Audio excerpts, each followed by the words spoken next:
kalau ngomongin bursa transfer yang Everton sih yang sedikit dapat sorotan ya karena dia kayak ngebongkar pemainnya, ganti-ganti pemain, datangin pelatih juga, datangin Lampard, nggak tahu ya itu pilihan tepat atau enggak datangin Lampard. Gue bilang pilihan tepat ya. Saya sih enggak sih. Kenapa? Karena menurutku Lampard ya belum cukup untuk punya kapasitas jadi pelatih yang bagus nanganin Everton. Menurutku ya. Enggak, bentar. Oke, lu boleh punya pendapat itu. Alasannya apa? Alasannya karena kapasitas tidak bagus itu apa? Parameternya apa? nah kemarin dia kan sempat megang Chelsea kan. Ya, Di Chelsea dia juga nggak terlalu punya prestasi. Paruh musim pertama dia masukkan paruh musim. Bener. Paruh musim pertama lumayan. Lumayan, tapi setelah itu berantakan. Kan? Betul. Dia masukku kalau untuk megang tim sekelas Everton yang walaupun dia tidak terlalu sering di papan atas tapi kan punya sejarah besar kan.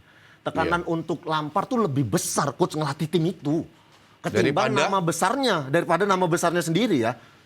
Dia tidak punya nama besar sebagai pelatih ya. Pelatih benar. Sebagai pemain kan dia punya nama besar. Tapi untuk ngelatih Everton dia kayak belum punya. Tapi justru kalau seandainya Lampard diambil MU, gue paham. Mungkin belum cocok. Karena dia belum berpengalaman untuk pegang tim sebesar MU, City, Liverpool, dan lain-lain. Tapi Everton gue bilang cocok.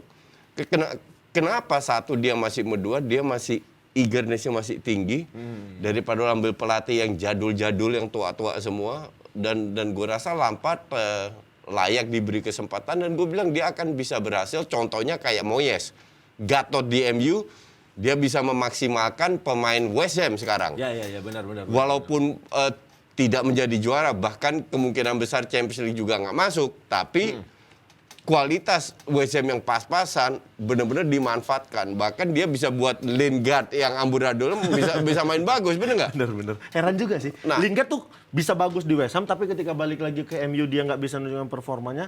Berarti hatinya Lingard memang udah nggak untuk MU. Nggak di MU, betul. Bener kan? Ya, dan itu bukan hanya Lingard. Ada beberapa pemain yang seperti Pogba. Pogba bener. Rashford gue masih tanda tanya. Yang bikin gue agak bingung sebenarnya Everton ini bukan beli Lampard, oke. Tapi gue bingung kenapa dia ambil dua pemain, Van de Beek dan Dele Alli, tapi di posisi yang sama. Itu gue agak gimana ya? Lu harusnya ambil dua pemain di posisi yang berbeda. Bisa memperkuat tim. Tapi ini dua-dua di posisi 10, walaupun cara bermainnya berbeda. Cuman Van de Beek ini sebelum diambil keputusan, karena Newcastle inter dia juga kan? Ya benar. Crystal Palace. Bukan Newcastle ya? Bukan, Newcastle inter Dele Alli. Dele Alli, iya benar, kebalik. Dia sudah bicara dengan Lampard dan dia puas dengan pembicaraan hasil dengan pembicaraan dengan Lampard. Maka dari itu dia berani ambil keputusan untuk ke Everton bukan ke Crystal Palace. Tapi ini Coach, di luar ini dulu ya, sedikit aja. Kenapa tidak banyak pemain bagus ketika jadi pelatih dia nggak bisa jadi pelatih bagus? Kalau menurut Coach, sudut pandang. Kalau menurut gue, pemain dan menjadi pemain dan menjadi pelatih itu dua hal yang berbeda. Betul. Itu dua yang berbeda. Dan apa yang lu bilang terbukti di sepak bola pun sudah kelihatan. Benar. Hanya segelintir, sedikit sekali pemain hebat jadi pelatih hebat. Ya. Karena bukan salah itu, bahkan banyak pemain Pele lah, Maradona kurang hebat apa? Benar. Nggak jadi pelatih, Maradona amburadul jadi pelatih. Dan gue juga tidak yakin Messi sama Ronaldo bisa jadi pelatih. Ngerti nggak? Ya, ngerti. Karena memang ini dua hal yang berbeda di bidang yang sama sepak bola, tapi kan sepak bola banyak bidang. Ada satu jago sebagai dirtek, ada satu jago sebagai scouting, ada satu jago cari sponsor. Nah, pelatih dan bermain itu juga dua hal yang berbeda. Benar. Cuman kalau di Indonesia mantan pemain harus jadi pelatih, belum tentu. Belum tentu bisa. Banyak juga kan mantan pemain di Liga Indonesia yang coba jadi pelatih tapi gagal.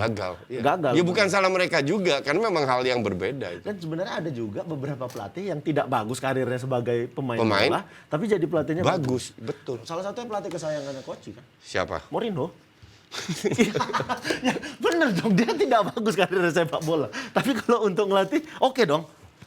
Harus diakui dia bentar. Oke itu parameter apa? Kalau dibilang oke dari sisi trofi, iya. Iya, dari sisi trofi. Toh pada akhirnya Coach, sejelek-jeleknya seorang pelatih, seburuk-buruknya dia nge-manage timnya, tapi kalau timnya dapat gelar, ya dia jadi bagus. Setuju dong? Enggak. Enggak. Oh enggak? Ini gue jelaskan. Hah? Itu pemikiran yang kuno, yang di zaman sekarang tidak berlaku lagi.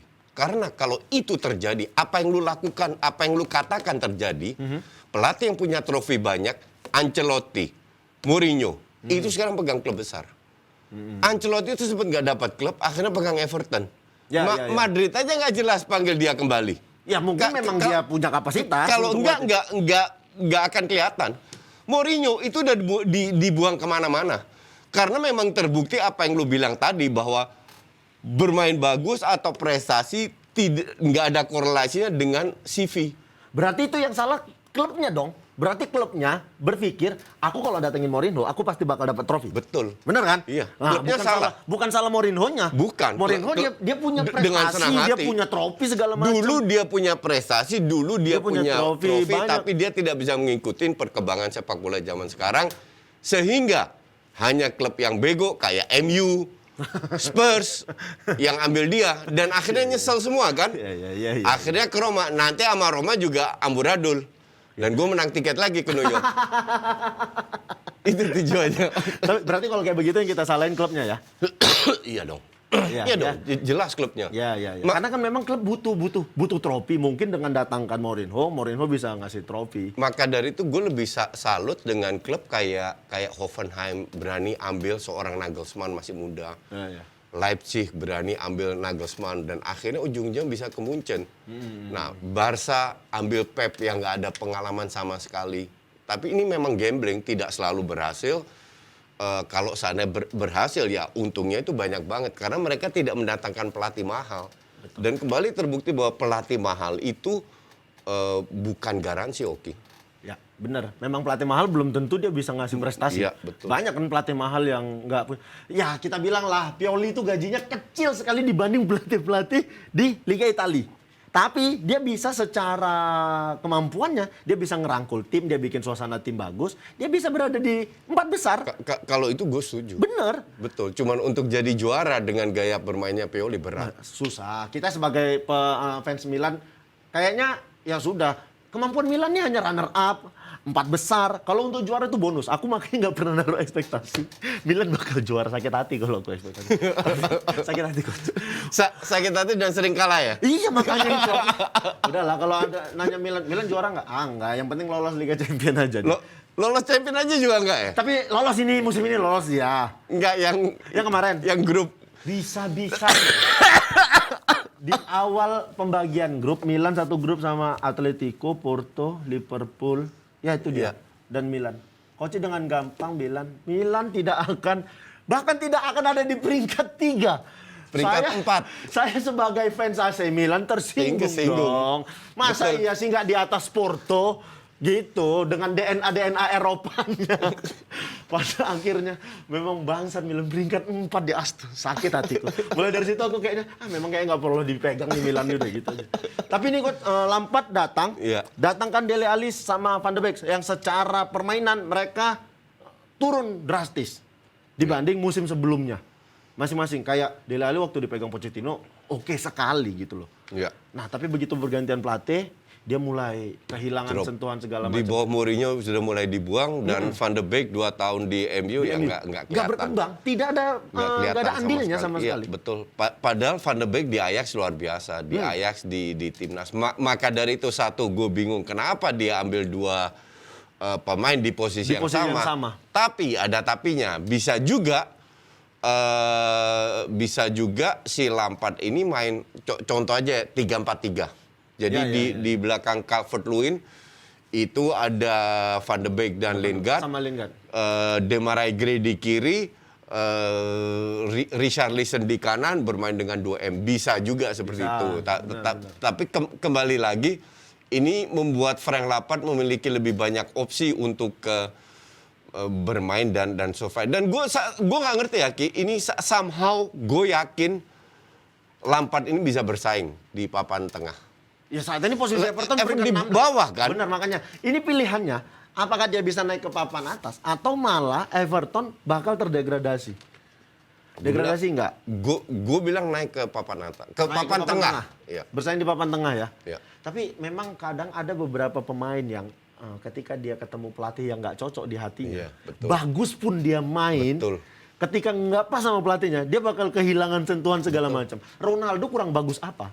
Sebenarnya ya, di tangan yang salah, liburan ke Dubai Ronaldo lebih milih liburan daripada main. Itu banyak sekali ya kasusnya Torres lah betul. dari Liverpool ke Chelsea. Chelsea. Terus banyak sekali kasus di mana orang tidak melihat ya. Orang itu kan hanya menilai di dalam lapangan. Lu sebagai pemain kan lu tahu sendiri. Lu pasti pernah mengalami itu. Iya, betul, beberapa betul. pelatih. Kalau gue sebagai pelatih, gue pun mengalami gue bermain dengan beberapa pemain bagus yang nggak cocok. Iya, iya. Yang nggak gue panggil. Bukan mereka nggak bisa, tapi dia tidak bisa menjalankan yang gue inginkan. Ya, ya. Tapi coach, kalau dari aku ya, harusnya sebagai seorang pemain profesional lah, Iya. dibilang Dele Alli. Ya dia harusnya menyiapkan mentalnya untuk siap dilatih siapapun. Tapi nggak segampang itu, oke. Gue setuju. Tapi bener kan? Karena kan itu bukan cuman Betul. untuk tim, tapi kan untuk dia nanti Betul. di musim-musim Betul. berikutnya. Tapi tidak semua orang bisa seperti itu. Karena yang kita hadapin itu adalah manusia dengan emosi. Betul, betul, betul. Kalau ada yang somehow nggak suka, itu susah. Gue sekarang jangan ngelatih. Gue ketemu orang, kalau gue dari awal gue nggak suka auranya, gue jauhin. Bener, Padahal bener. mungkin ini orang baik, ini orang Iya, apa. iya, iya. Tapi somehow kita harus cocok-cocokkan. Iya, iya, benar. Yang non teknis. Dan ya semoga untuk si Everton, Dele Alli dan Van de Beek itu cocok dengan timnya, Lampard ya, dengan Lampard terutama. Iya, Heeh. iya. Gimana Lampard harus bisa melakukan pendekatan nah, kadang memang pelatih ini harus punya trik gimana pendekatan dia sama pemain. Ketika pemain udah ngerasa nyaman sama pelatih, biasanya tuh pemain bakal ngelakuin apapun untuk pelatihnya. Iya betul. Bener kan? That's true. Aku tuh pernah ngalamin pelatih yang bener-bener dekat sekali sama kita sama pemain. Jadi kitanya sendiri kalau di lapangan takut buat salah, takut bikin malu pelatih. Jadi kita harus tanggung jawab di lapangan. Karena kita udah dikasih kepercayaan penuh sama dia kan. Dia udah nganggap kita anak mungkin segala macam. Jadi yang harus dilakukan sebenarnya Dele Alli itu ya kayak gitu. Sebagai seorang pemain profesional. Dele Alli ini sebenarnya pemain bagus, cuman mungkin pelatih-pelatih yang dari Mourinho ke Pochettino. Espirito Santo, dari Pochettino ke Mourinho, Espirito Santo, terus sekarang ke Conte. Ke Conte. Nampaknya 3 pelatih ini belum bisa memanfaatkan dia atau Benar, memotivasi dia. Terakhir memang Pochettino yang bagus, ya, megang betul dia sekali. kan. Dia berkembang di Ya, bawah ya. Pochettino. Tapi nggak sayang nih Pochettino nggak bawa dia ke PSG. Ya enggak lah, enggak lah, belum levelnya PSG. Bah oke kalau begitu.